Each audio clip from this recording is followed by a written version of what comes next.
계획과 섭리 속에 이루어지는 거라는 거예요. 섭리와 계획 속에 이루어지는 거. 요셉이 어려서 꿈 얘기를 하면서 형들의 하늘과 별과 별 집단이 자기한테 절하고 해와 달도 별하. 이해 못했지 그때는요. 철없는 애가 어디 뭐 아무리 그렇다고 해도 그렇게 보였지만 사실은 시간이 지나고 나 보니까 정말로 하나님은 그렇게 역사를 하셨더라. 이게 이제 시간이 지나니까 하나님의 때. 이제 오늘 계속해서 이제 때에 대한 얘기를 해보겠습니다. 타임, 시간. 하나님의 때는 언젠가 우리의 시간하고는 자 하나님의 타임, 시간 이거는 우리들의 생각하는 우리들의 시간하고는 달라요. 우리는 지금 당장 이때가 죽을 것 같고 힘들어서 이게 왜 이래 갑자기 네. 힘들어서 지금 당장 하나님의 역사하심을 기다려야 되고 당장 뭐가 이루어져야 될 것 같지만 하나님의 때는 아니라고 하는 거예요. 우리는 그 때를 기다려야 돼요. 지금 그러면 이스라엘 백성이 지금 가나안으로 들어가는 이 때가 가나안이 이제 애굽으로 가는 이 때가 그냥 우연히 이루어진 게 아니라는 거죠. 자, 그래서 이제 한번 봅시다. 이거 왜 잘 조절해봐. 이거 다른 걸 꺼봐요. 울리는 것 같은데 다른 거랑 이런 걸 다 꺼야 돼. 이런 게 같이 울어주면 안 돼. 네, 이것만 맞춰줘서. 네.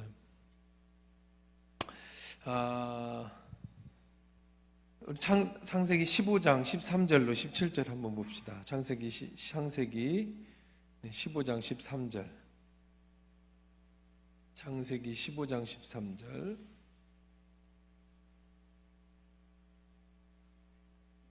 13절부터 17절까지 같이 읽어볼게요. 창세기 15장 13절로 17절 같이 읽습니다. 한번 읽어볼게요. 시작.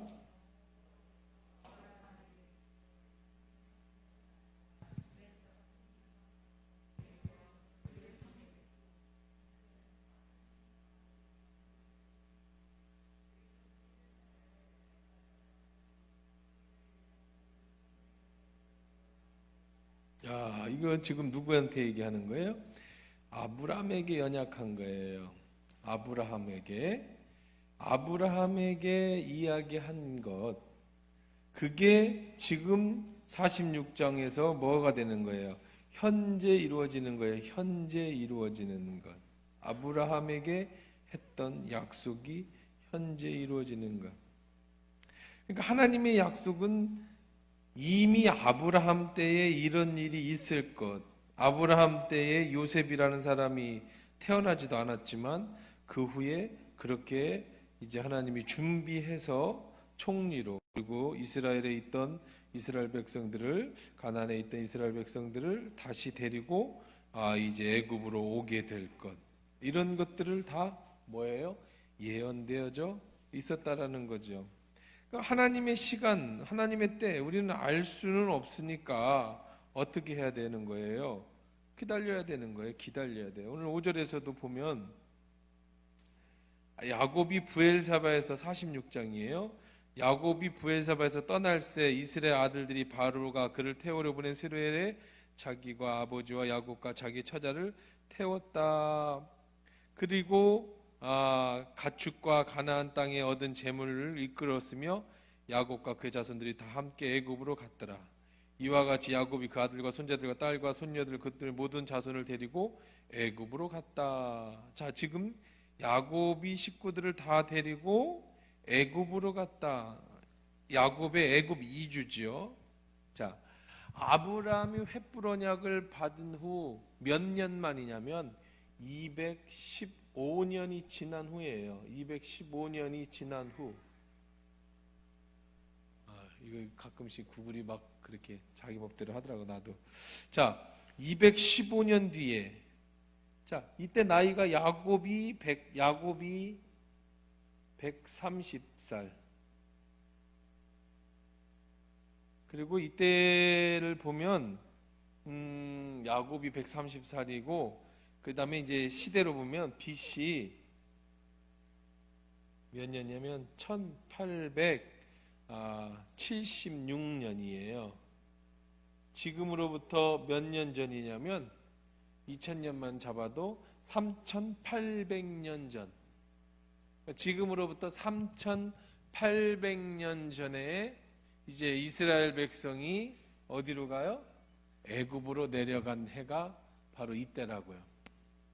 자, 야곱이 130에 아브라함이 소명받은 지 215년이 지난 후, 그런데 그때에 하나님의 시간이 이루어졌는데 아브라함이 215년 후에 이스라엘 백성이 내려갈 것을 하나님이 미리 얘기해 주셨다고 아까 찾아본 것처럼. 그러니까 하나님은 항상 이렇게 먼저 하나님의 계획을 보여주시고, 그리고 하나님의 타임, 하나님의 때가 돼서 하나님의 방법으로 이렇게 이주를 시켜주시는 거지, 우리 인생이라는 큰 그림에 모든 것은 하나님의 계획 속에 여러분이 움직여지는 거예요. 어떤 것? 여러분, 하나님이 움직여지는 계획과 여러분이 움직이는 계획은 어떤 것이 있을까요? 자, 하나님의 계획은 어떤 것이 있어요? 여러분의 출생과 그 다음에 죽음까지는 하나님의 계획 속에 있어요. 요즘에도 이제 제가 지난주에 장례가 있어서 다녀왔는데, 요즘은 이렇게 평지장을 많이 하더라고요. 평지장을. 근데 이렇게 보니까 괜찮은 것 같아요. 평지장도 이렇게 이제 썩는 그 항아리에다가 이렇게 화장을 해서 흙을 채워가지고 어느 정도냐면 한 평도 안 돼. 한 평이 한 4개 정도 가지고 그냥 따닥따닥 붙어 있는데, 그래서 이제 거기다가 묻고 여기다 비석 하나를 이렇게 박아요. 근데 다른 거 안 써 있어. 이름 써 있고 언제 출생해서 언제 죽었다, 이것만 딱 써서 묘 위에 붙여놨더라고요. 다른 거는 뭐 안 써요. 자, 그걸 보면서 사람이 출생하고 그 다음에 죽는 이거는 뭐예요? 하나님의 뭐에 속에 있어요? 계획 속에 있는 거예요. 언제 가지고 계신 계획이에요? 창세 전에, 여러분이 태어나기도 전에, 이 땅에 있기 전에. 그러니까 여러분 출생은 모르죠. 어떤 면제 태어날지 이건 아무도 모르지만, 죽는 것 역시 뭐예요? 하나님의 계획 속에 있어요. 큰 계획. 그리고 여러분들에 대한 한 사람 한 사람에 대한 이런 큰 계획. 그럼 우리는 그럼 로봇이냐? 아니요. 이 삶과 죽음이라고 하는 이 시간 동안에 이루어지는 수많은 일들에 대한 결정, 그리고 그 결정에 대한 책임, 그리고 그 문제를 해결해가는 많은 일들은 우리의 뭐가 있어서 자유의지를 가지고 행하는 거예요. 이 계획 속에 하나님의 큰 틀 안에 우리가 살고 죽는 모든 것은 하나님의 틀 안에 있고, 그 안에서 우리는 이 그릇 안에서 노는 거예요. 하나님의 그릇, 하나님의 계획이라는 큰 그릇. 또 하나님은 우리들의 살고 죽는 것뿐 아니라 우리가 하나님을 위해서 무엇을 할 것인가에 대한 그런 하나님의 한 사람 한 사람에 대한, 요셉에 대한 계획을 가지고 계셔서 하나님이 아브라함에게 215년 전에 요셉이라는 사람, 이름은 없지만 모르지만 내 자녀가 이제 애굽으로 다 이주할 것이고 거기에서 고난을 당할 것이고, 하지만 거기서 크게 재물을 얻고 사람을 풍성하게 해서 다시 이곳으로 오게겠다는 하나님의 이런 큰 틀, 그 틀 안에서 그 다음에 이 안에서 우리가 자유롭게 어떤 걸 계획하고 부딪히고 넘어지고 일어서고 이러면서 이렇게 태워지고, 그 다음에 이거에 대한 상급도 여러분들이 수고한 대로 하나님 앞에 받게 되는, 그렇게 되는 것이죠. 그러니까 이거를 여러분이 안다고 한다면, 이것을 머릿속에 있다면 무엇이 좋으냐? 우리의 살고 죽는 거 다 하나님의 계획 속에 있으니까 너무 그렇게 아둥바둥하게 할 거 없어요. 그리고 큰 틀은 하나님의 계획 속에서 움직여지는 거니까. 그 다음에 작은 것들, 우리 일상에서 결정하는 이런 것들만 내가 말씀 안에서 만들어 가면 어떤 그런 차이가 있느냐? 여러분이 말씀 안에서 바른 것을 선택하면 하나님의 큰 계획 속에 여러분의 삶이 자유롭고 쉬워지겠지만, 여러분이 이 수많은 계획에서 어긋나서 죄를 짓고 잘못하면 삶과 죽음은, 시작부터 죽음은 하나님의 계획 속에 있겠지만 그 과정은 어떻겠어요? 고난이 있겠죠. 그 다음에 뭐가 틀리겠어요? 그렇게 하나님 앞에 선택하면 하나님 앞에 상급이 있을 것과 없을 것에 대한 차이가 있는 거예요. 그럼 물론 이제 이것이 신학적으로 조금 더 오픈될 수도 있고 줄어들 수도 있어요. 예를 든다면 칼빈 같은 경우는, 기도 장로교는 이 구원까지도 여기 속에 있다. 이 큰 틀 중에는 삶과 죽음과 또 하나님의 구원받는 것도 이 속에 있다라고 얘기를 하고, 알레미니엄 계열이나 웨슬리 계열은 아니다. 그 구원은 인간의 자기가 그 하나님의 그 계획이라 할지라도 선택할 수 있다. 요거는 좀 신학적인 차이는 있어요. 그게 어디까지 하나님의 계획이냐, 어디까지가 인간이 할 수 있는 선택의 영역이냐. 근데 그 얘기는 뭐 싸워봐야 소용없어요. 똑같은 얘기예요. 뭔 똑같은 얘기예요? 언제 알 수 있는 거니까. 죽을 때 알게 되는 거니까. 굳이 사는 동안에 얘가 구원 받았냐 안 받았느냐 뭐 그걸 따질 필요가 없어. 쓸데없는 소리라고요. 왜? 저 사람이 구원 받았는지 안 받았는지 모르니까. 그게 정말로 칼빈의 주장대로 구원받은 사람일 수도 있고, 아니면 웨슬리 계열의 사람들처럼 아니라고 얘기할 수도 있겠지만, 우리는 어떻게 하면 되는 거야? 구원받은 사람이든 아니든 전도해야지. 내가 전도해서 구원받은 하나님의 계획이든지, 아니 내가 전도해서도 본인이 거부했으니까 안 받. 그건 언제 알아요? 죽어서 아는 거지. 천국 가 모르니까. 그러니까 굳이 그거 갖고 싸울 건 없어요. 그건 이제 신학자들이 이제 그냥 자기들 뭐 그렇게 하느라고 논문 쓰고 싸우는 거지. 우리는 그럴 필요 없어요. 그냥 그래. 그러니까 이런 것들. 그래서 우리들은 계획 속에서, 하나님의 계획 속에서 작은 것들, 오늘도 여러분 속에서 하루 종일 여러분이 삶 속에서 작은 것들을 결정했잖아요. 바른 결정을 한 것에 대해서는, 바른 선택을 한 것에 대해서는, 오늘 수요일 날 내가 교회 나올 건가 안 나올 건가, 뭐 오늘 여러분들이 내가 어떤 사람하고 대화를 하면서 미운 감정을 표현할 건가 말 건가, 뭐 내가 어려운 사람을 만나 도와줄 건가 말, 이런 수 없는 작은 것들 속에서는 여러분이 마음껏 자유롭게 자유의지로 결정을 해요. 그러나 그거에 대한 책임도 따르고 상급이 따른다. 그래서 그것 때문에 고난도 오고 어려움도 올 수 있다. 그러나 큰 틀은 하나님 속에 있다. 그러니까 애굽이라고 하는, 이것도 마찬가지죠. 요셉이 형들에게 팔려가고 뭐 보디발에 뭐 그런 과정 속에서 요셉이 하나님을 의심해 보기도 하고, 또 어떤 뭐 힘든 그런 여정은 있었죠. 요셉도 그냥 뭐 자기가 총리 될 거니까 그냥 아무 생각 없이 총리 된 게 아니에요. 이 수없는 과정 속에서 배웠어요. 어려서는 부모의 가정을 돌보는 걸로, 커서는 이제 팔려가서는 누구예요? 바로 누구네 집에, 그게 보디발의 집에 가서 그 집에, 그 다음에 감옥에 가서 전옥에, 그 다음에 나중에는 애굽의 총리가, 이런 것들의 과정 속에서 이렇게 커갖고 성장해 간 거죠. 그러나 요셉이 총리가 되고 이스라엘 백성이 다시 애굽으로 오게 될 것이고, 거기서 큰 고난을 당하면서 그 대신에 많은 것을 나갈 것인가는 이미 아브라함 때 하나님의 계획 속에 있는 것이다. 여러분에게 대한 계획은 다 하나님이 다 가지고 있는 거예요. 어떻게 살고 어떻게 죽을 거에 대한 큰 틀은 하나님이 가지고 있는 거예요. 그 하나님의 계획이라는 그 틀을 여러분이 무너뜨릴 수는 없어요. 그거를 여러분들이 바꿀 생각은 없어요. 우리가 언제 죽고 사는 건 다 하나님 손에 있는 거니까. 자, 그래서 이제 갑니다. 자, 이게 왜 중요하냐? 왜 하나님이 먼저 아브라함에게 이야기해 주는 게 중요하느냐? 이걸 알아야 어떻게 해요? 하나님의 큰 뜻을 알아야 흔들림 없이 갈 수 있는 거잖아요. 요셉이 하나님 해와 달과 별이 자기에게 절하고 비전과 꿈이 있었으니까 이것도 다 참고 이길 수 있는 거죠. 오늘 이걸 알았으니까 애굽으로 내려가면서도 두려워하지 않는 겁니다. 자, 계속해서 우리가 보도록 그렇게 할게요.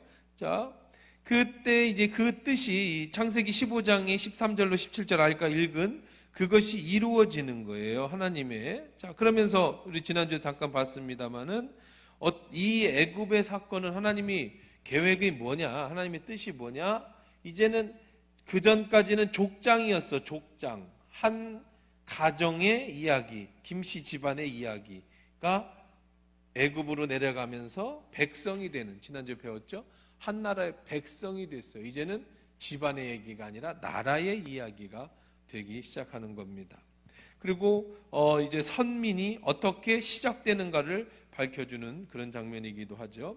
자, 그럼 이제 46장으로 이제 들어가서 이제 이스라엘이 이제 모든 소유를 이끌고, 자, 이삭이, 자, 야곱이죠. 야곱이 다 끌고 희생 제사를 지냈다. 우리 그러면서 어디서? 브엘세바에서 희생 제물을 드렸다. 우리 지난주 이 말씀 하다가 말았는데, 자, 브엘세바, 이 브엘세바라고 하는 이 지리적인 위치가 굉장히 중요한 역할을 한다. 지난번에 말씀드렸어요. 그렇죠? 여기가 단이라고 하는 데서부터 브엘세바까지, 여기까지가 가나안이에요. 여기를 넘어가면 휴전선 넘어가는 거예요. 38선 넘어가는 거라고. 브엘세바가 마지막 이스라엘 백성들의 가나안의 마지막 지점이에요. 여기 넘어가면 여기는 블레셋이에요. 블레셋. 그 다음에 이 블레셋이 지나면 여기가 애굽이 되거든요. 자, 그러니까 이 블레셋을 지나는 이 브엘세바에서 떠나기 전에 야곱은 뭐 했다? 예, 제사를 지냈다. 자기 아버지 이삭이 예배했던 것처럼. 자, 그러면서 2절에 그 밤에 하나님이 이상 중에 나타나셨다. 자, 한번 찾아봅시다. 21장 33절. 21장 33절. 이 브엘세바를 한번 찾아볼게요. 21장 33절.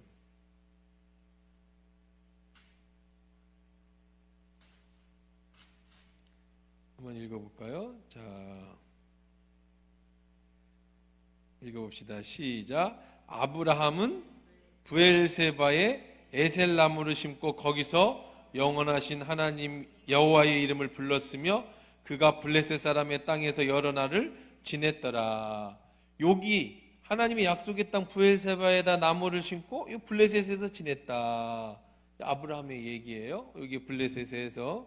자, 근데 여기서 아주 브엘세바가 아주 유명하게 된 거는 뭐예요?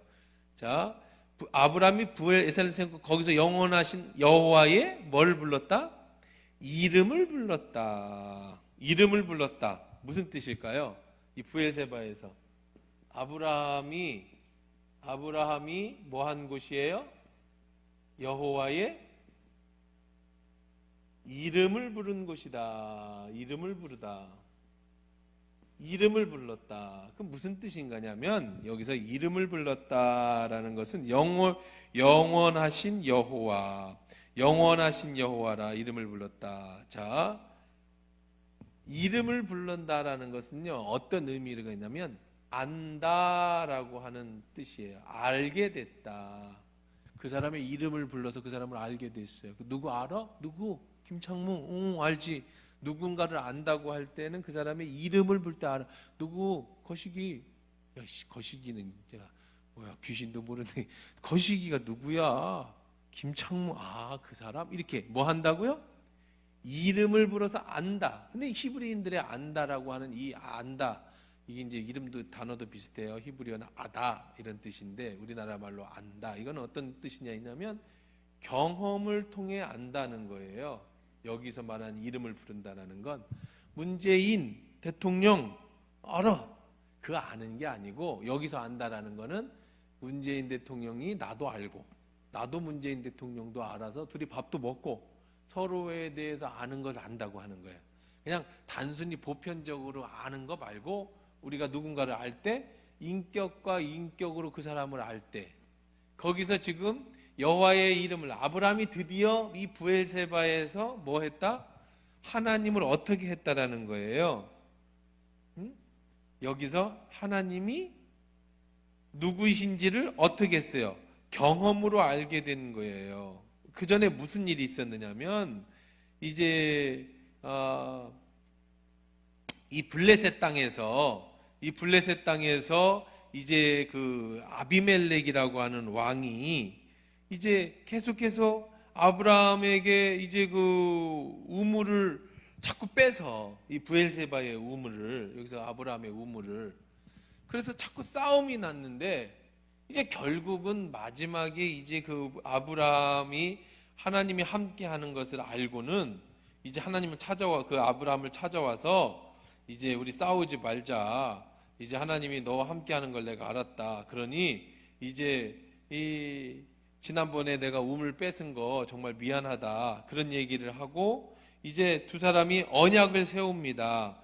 그렇게 해서 이제 여기가 블레셋 땅이라고 그랬잖아요. 자, 블레셋 왕이 야, 너 이제 여기서 마음껏 살아. 이제 아브라함이 처음이에요. 초창기. 이제 막 자기 백성들, 자기 그 식구들 이끌고 땅이 없어서 유리방황하던 시절에 아브라함이 우물을 파고 거기서 이제 농사를 짓고 양을 치던데 이 블레셋에 자꾸 싸움이 붙었어요. 그 끝에 여기에서 이제 하나님이 아브라함과 함께 하는 것을 누가 알게 됐느냐면 블레셋에서 알게 됐어요. 그래서 그 뒤에 이제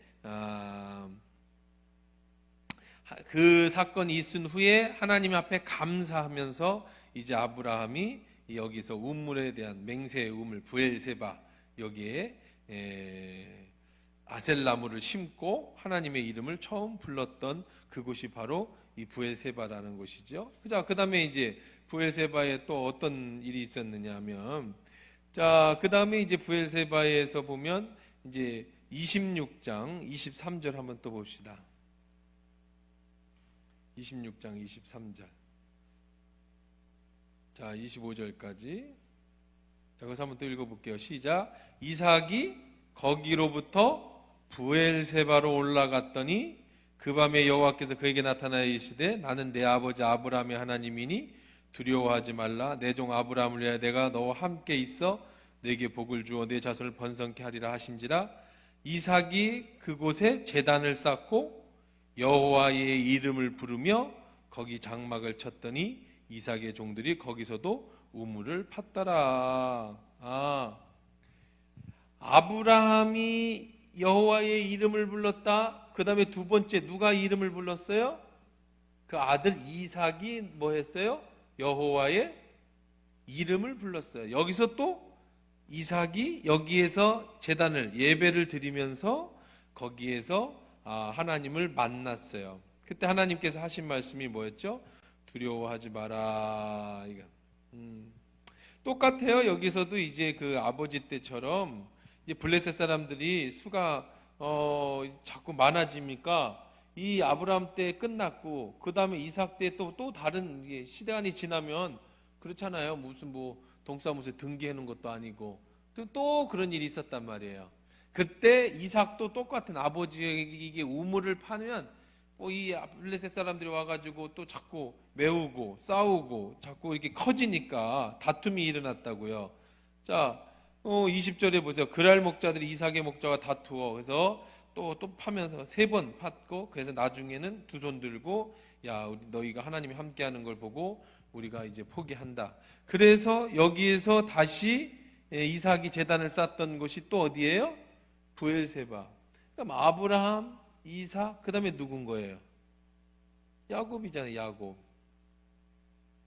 이 브엘세바가. 그래서 오늘 본문으로 다시 넘어가면 오늘 본문에서 어떻게 하는 거예요? 자,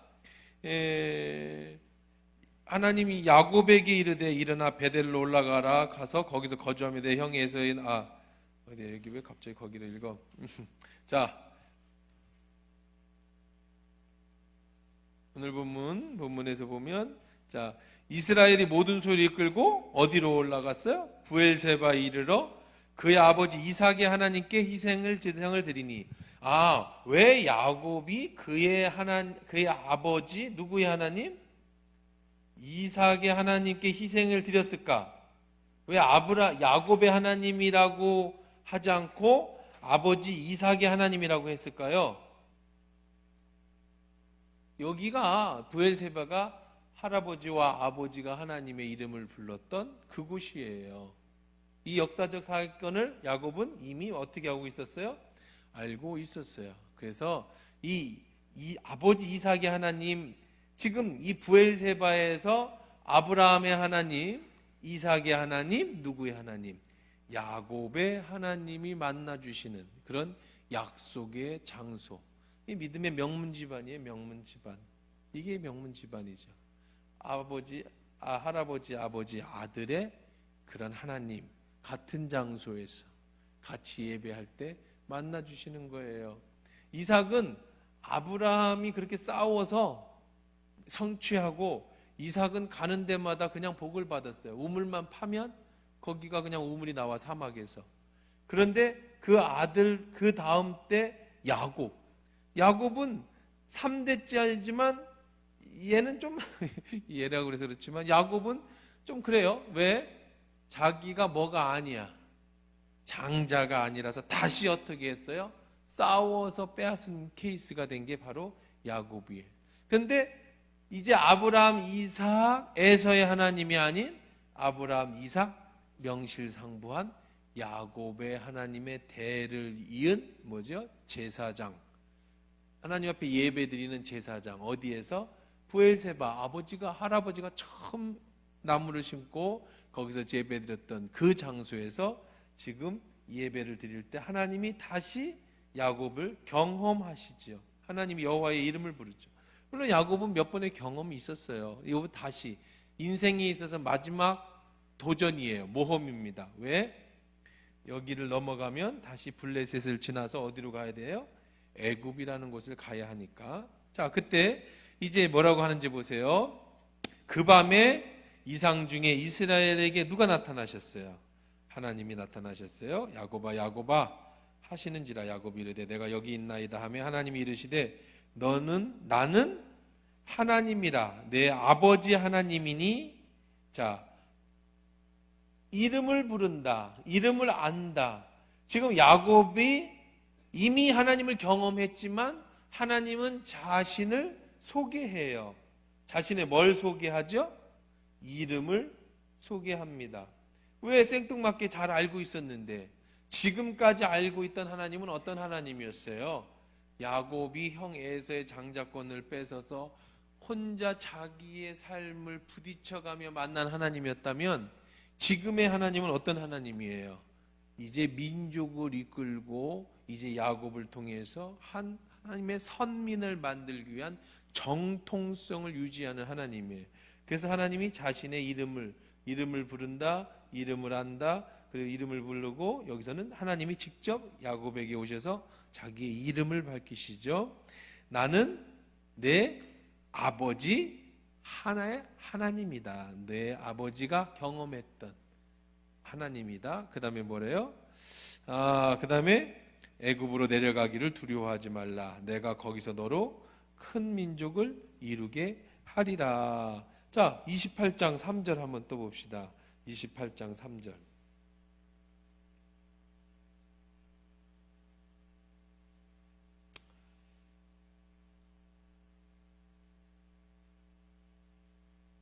자, 1절, 2절, 3절까지 4절까지 한번 읽어볼게요. 자, 시작.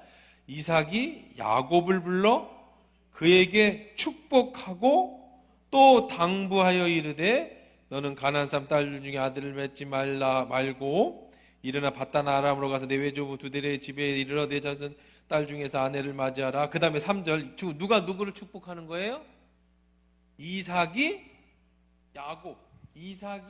야곱에게 뭐 할 때? 축복. 언제예요? 지금으로부터 오래전 얘기죠. 100년 전 얘기잖아요. 100년도 넘게 전에 얘기잖아요. 가까이 된 얘기잖아요. 그럼 뭐라고 축복하는가 보세요. 시작. 전능하신 하나님이 내게 복을 주시어 내가 생육하고 번성하여 내가 여러 족속을 이루게 하시고 아브라함에게 허락하신 복을 내게 주시되 너와 너희와 함께 내 자손에게도 주사 하나님이 아브라함에게 주신 땅 곧 내가 거류한 땅에 내가 차지하기를 원하노라. 자, 이게 지금 이삭이 누구를 축복하는 거예요? 야곱을 언제 축복하는 거예요? 마지막으로 다 알고 이제 도망가기 전에 축복해 주는 장면이에요. 그때 이삭이 야곱에게 그렇게 얘기했어요. 너로 큰 민족을. 아브라함 때 이어졌던, 지금 이 얘기가 부엘세바의 사건은 뭘 핵심인 건 알겠죠? 이 집안의 가문의 내력을 쭉 얘기를 하는 거예요. 이삭이 야곱에게 마지막 유언적인 축복을 할 때도 누구의 대를 이은? 아브라함의 대를 이은 야곱의 축복. 이게 명문 집안이에요. 이게 명문 집안. 하나님이 주시는 축복의 집안. 이렇게 우리는 여러분들의 집안을 이렇게 만들어야 돼. 이렇게. 그렇게 되기를 주의 이름으로 축원합니다. 네, 그렇게 해서 가기를 두려워하지 말라. 내가 큰 민족을 이루게 하리라. 하나님이 너로 큰 민족을 이루게 하리라고 하는 그 약속은 이삭이 야곱을 축복할 때 주셨던 그 축복을 이제 누가 직접, 하나님이 직접 야곱에게 그 약속을 해주시는 겁니다. 너를 인도하여 다시 올라올 것이며 요셉이 그의 손으로 내 눈을 감기리라. 이거 앞으로 걱정하지 마라. 내 아들이 네 눈을 감겨줄 것이다. 그리고 다시 어떻게 할 거니까? 다시 올라올 거니까 여기 너 걱정하지 말고 내려가라. 왜 내려가는 게 걱정이었을까?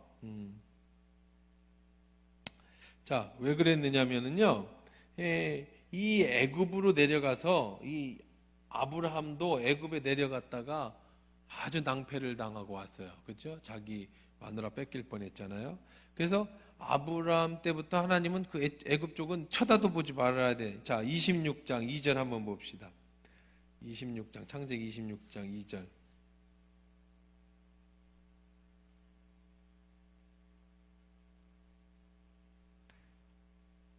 자, 같이 읽어볼게요. 자, 시작. 여호와께서 이삭에게 나타나 이르시되 애굽으로 내려가지 말고 내가 네게 지시한 땅에 거주하라. 지금 이 아브라함 때 흉년이 들었습니다. 또 그 다음에 다시 이삭 때 흉년이 들었는데 그때 블레셋으로다가 여기 흉년이 드니까 이 블레셋으로다가 이주했어요. 근데 여기도 뭐 먹을 게 없어. 블레셋도 뭐 비슷해. 그러니까 그 다음에는 어디로 가야 돼요? 흉년이 들었으니까 애굽으로 가야 하잖아요. 근데 하나님이 이삭에게 얘기했어요. 애굽으로 가지 말고 블레셋 땅에 머물러 있어라. 왜? 그 아버지도 흉년이 들어서 애굽 내려갔었죠. 초창기에. 근데 마누라 잃어버릴 뻔했잖아요. 그러니까 이 애굽이라고 하는 것은 이 집안에 있어서 애굽은 어떤 곳이에요? 여기는 하나님이 가지 말라고 하셨던 금지된 지역이었다고요. 그러니까 거기를 지금 야곱이 가야 하는 거니까 이거는 굉장히 두려워요. 여기만 벗어나면 이제 애굽에 도착하게 되니까. 그래서 하나님이 나타나셔서 지금 아브라함, 이삭, 야곱에게 대를 이어서 걱정하지 마라. 그래, 야곱이 이제 5절. 자, 그러니까 우리는 뭐 어디를 갈 때, 새로운 도전을 할 때는 어떤 새로운 도전을 할 때 두렵잖아요. 그러니까 그 새로운 도전을 할 때 여러분들이 평안을 얻을 수 있는 게 뭐겠어요? 먼저 하나님의 약속을 받는 게 제일 중요하잖아요. 걱정하지 말고 가라. 내가 너와 함께 할 것이다. 여러분들 큰 일을 앞에 두고 있으면 여러분 기도 많이 하셔야 돼요. 왜냐하면 쉬운 길은 아니잖아요. 무엇이든지 지금 애굽으로 전 집이 이주하는 게 쉬운 게 아니에요. 그런데 쉬운 일이 아니지만 그래도 자신 있게 갈 수 있는 거는 어떻게 했기 때문에 하나님이 약속해 주신 약속이 있으니까. 어디까지 불안해해? 야곱 많이 불안합니다. 그랬더니 하나님이 뭐까지 약속해줘요? 너의 죽음까지 약속해줘요. 너 걱정하지 마. 내 아들 손에서 편안하게 죽을 거야. 그리고 내려가는 거 걱정하지 마. 때가 되면 다시 올라올 거야. 약속을 받고 가면 편안해요. 처음 가는 길도 약속을 받고 가면 편안한 거고 약속을 못 받으면 불안한 거잖아요. 그러니까 여러분 항상 우리 인생에 있어서는 수없는 어떤 도전이 계속 쌓여져요. 나이가 든다는 건 자꾸 도전이 줄어드는 거겠지만 젊다는 건 자꾸 뭔가를 새롭게 도전하는 거잖아요. 그때마다 항상 뭐하고? 기도하고 약속받고. 하나님은 그렇게 역사하시니까 시간별로. 자, 그렇습니다. 그들이 가축과 가나안 땅에서 얻은 재물을 이끌고 야곱과 그에서 함께 애굽으로 갔더라. 이와 같이 야곱의 그 아들들과 손자들 딸들이 다 애굽으로 갔다. 자, 오늘은 27절까지 읽을 텐데 그냥 이건 읽을 거예요. 읽기만 하고 이제 마칠 겁니다. 왜요? 내용이 없어요. 그래도 읽어봐야지. 내용이 없어도. 내용이 없는 게 어디 있어요? 내용은 있잖아요. 우리가 짚고 갈 내용이 없다는 거죠. 읽고 넘어갑시다. 8절부터 시작. 애굽으로 내려간 이스라엘 가족의 이름은 이러하니라. 야곱과 그의 아들들 곧 야곱의 맏아들 루벤과 루벤의 아들 한옥과 발로와 헤스론과 갈미오, 시몬의 아들은 여무엘과 야민과 오앗과 얀과 스알라와 가나안 여인의 아들 사울이. 이거 어렵죠. 이름 쉽게 빨리 읽는 법은요, 혀에다가 입술에다가 힘주지 말고 읽으면 빨리 읽어요. 여러분 힘드니까 내가 다 읽어줄게. 자, 레위의 아들은 게르손과 그앗과 무나리요, 유다의 아들은 곧 엘과 오난과 셀라 베레스와 세라니. 엘과 오난은 가나안 땅에서 죽었고 페레스의 아들은 헤스론과 하물이며 이사갈의 아들은 둘라와 보아와 욥과 시므론이요, 시므론의 아들은 세렛과 엘론과 야르엘이니. 이들은 레아와 바단 아람에서 야곱에게 난 자손들이라. 그 딸 디나가 합하여 남자와 여자가 33명이며 가세 아들은 사변과 학기와 순이와 에스본과 에리와 아로디아와 아레리오. 아셀의 아들은 임나와 이스와와 이스위와 브라와 그들의 누이 세라며 또 브라의 아들은 헤벨과 멜기엘이니. 이들은 라반의 그의 딸 레아에게 준 실바가 야곱에게 낳은 자손들이 모두 16명이라.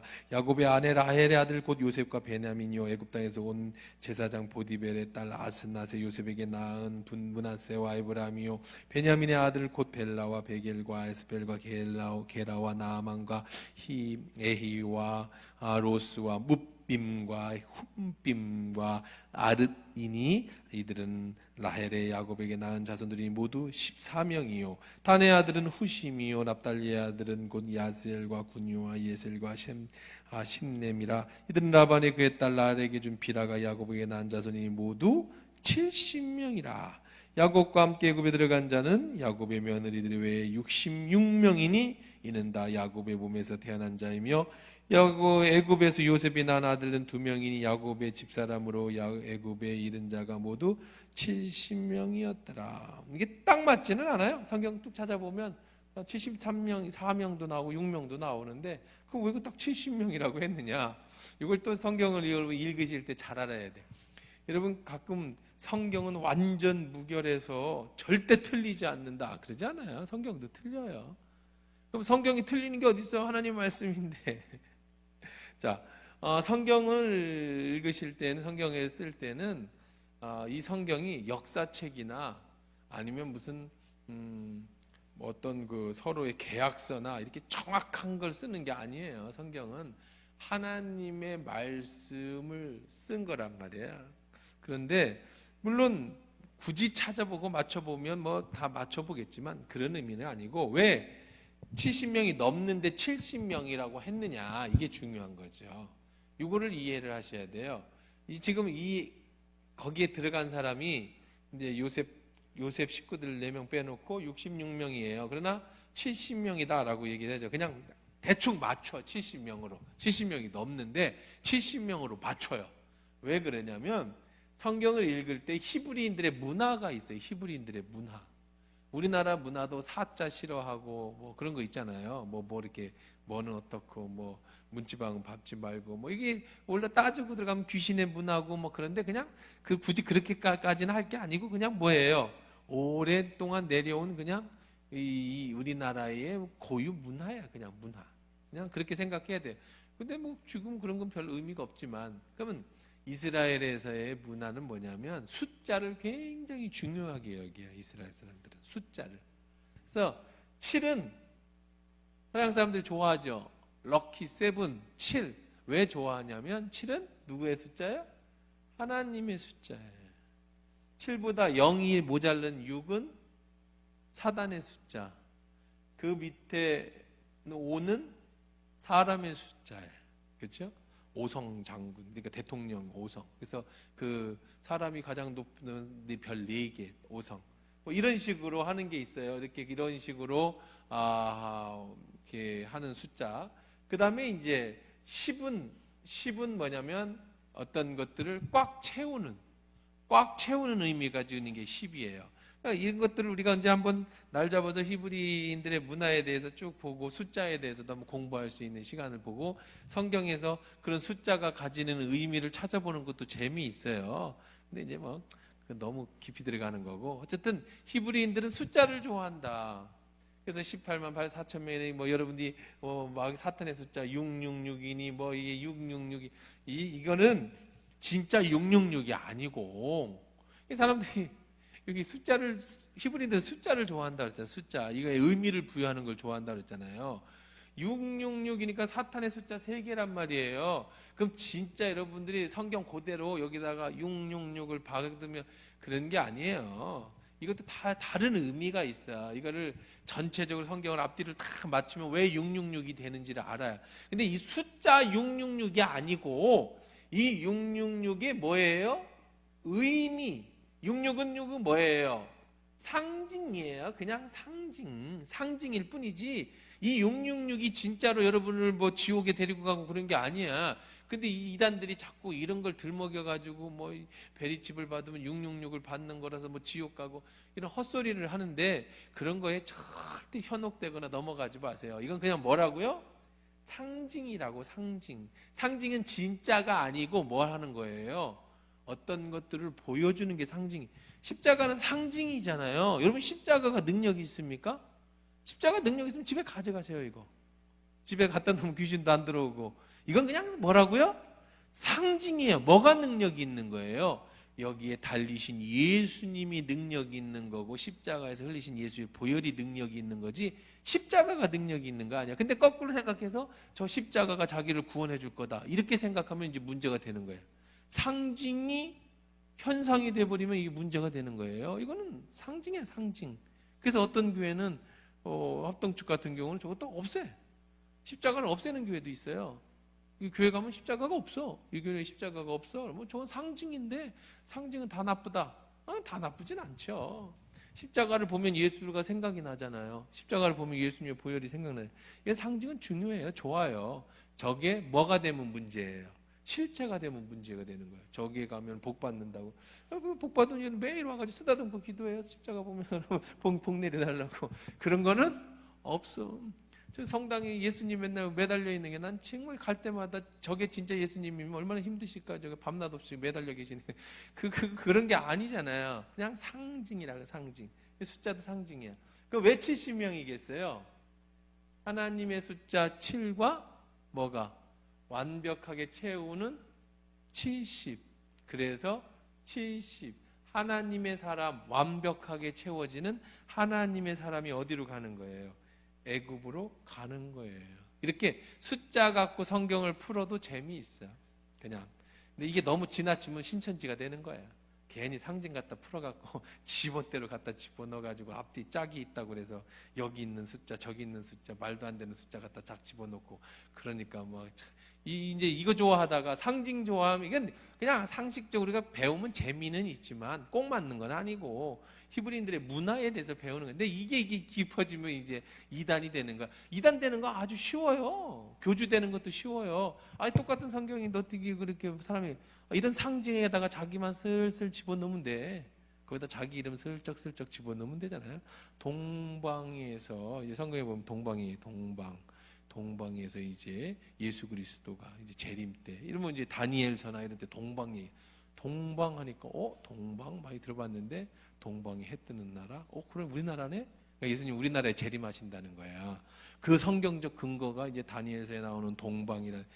얘들이 생각하는 동방은 대한민국의 동방이 아니야. 예루살렘을 쪽이 기준으로 동쪽 방향이란 얘기지.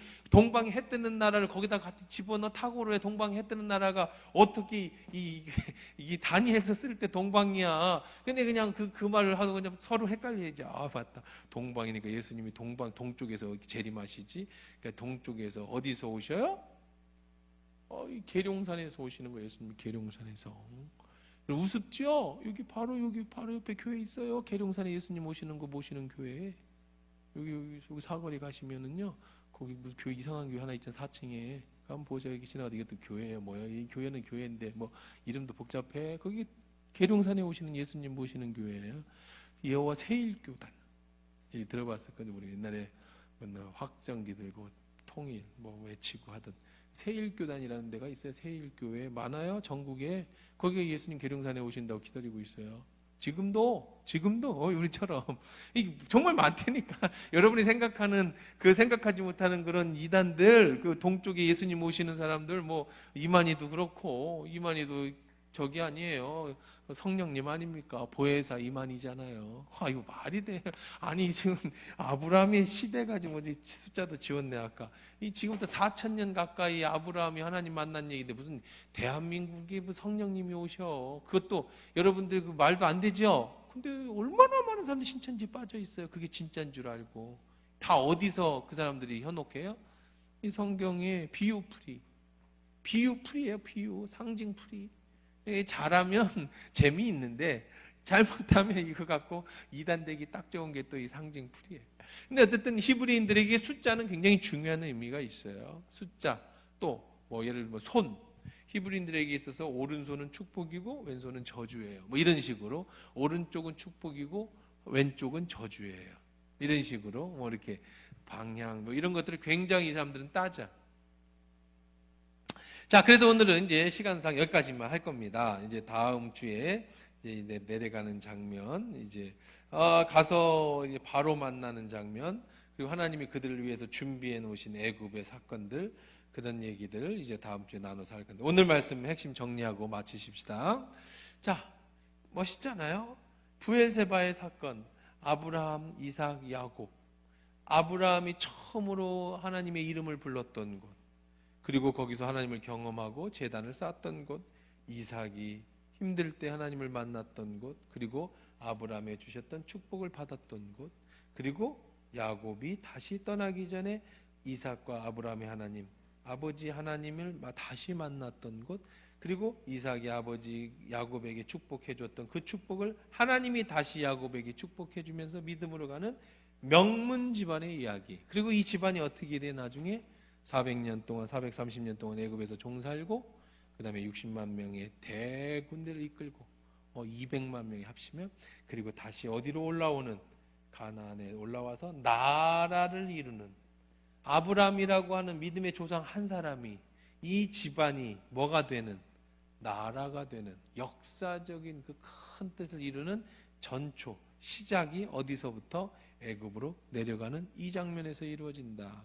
하나님의 계획은 시작과 죽음까지의 큰 뜻은 하나님이 가지고 계시지만 그 안에서 이루어지는 것은 왜 자유의지 속에 있다. 자, 그렇다면 이걸 오늘 여러분들의 삶에 적용해 본다면, 내가 살고 죽는 모든 것은 하나님의 계획 속에 있고, 우리 집안이 이 브엘세바의 축복, 나를 통해서, 내 자녀를 통해서, 나의 아버지를 통해서 자자손손대에 하나님의 축복을 받고, 그러면서 우리 집안을 통해 하나님의 나라를 이루고 민족을 이루는, 그러려면 여러분이 뭐가 되는 거예요? 여러분이 믿음의 조상이 되는 거예요. 여러분 중에는 뭐 2대 3대도 있을 수 있겠고, 아니면 여러분이 처음에 아브라함일 수도 있겠지요. 힘들어요. 이삭은 쉬웠죠. 야곱은 또 축복을 빼앗았으니까 힘들고, 그렇지만 요셉은 어려웠지만 총리가 돼서 나라를, 이렇게 하나님이 세우시는 나라, 하나님이 세우시는 가정, 민족 되게 해달라고. 이게 잘 사는 거예요. 이게 멋있는 거예요. 이렇게 살다가 가는 게 가장 잘 살고 멋있게 사는 거예요. 대통령 되고 뭐 세상에서 뭐 큰 일을 이루고, 그것도 물론 가치 있고 좋은 일이겠지만, 더 중요한 가장 핵심은 신앙의 대를 이어서 믿음에 세워져가는 믿음의 가정이 이끌어가는 것. 이것만큼 중요한 게 없어요. 여러분 이걸 기억하시면서 오늘 기도하실 때, 하나님, 아브라함의 가정, 브엘세바에서 주셨던 축복 우리 가정에도 주셔서 우리와 우리 자손이 하나님 앞에 예배하는 가정 되게 하시고, 하나님의 축복을 이루어서 우리 자손을 통해서, 우리 자녀를 통해서 하나님의 큰 뜻을 이루게 해달라고, 여러분의 자녀들을 위해서, 여러분의 집안을 위해서 같이 함께 기도하는 시간 갖도록 그렇게 하겠습니다.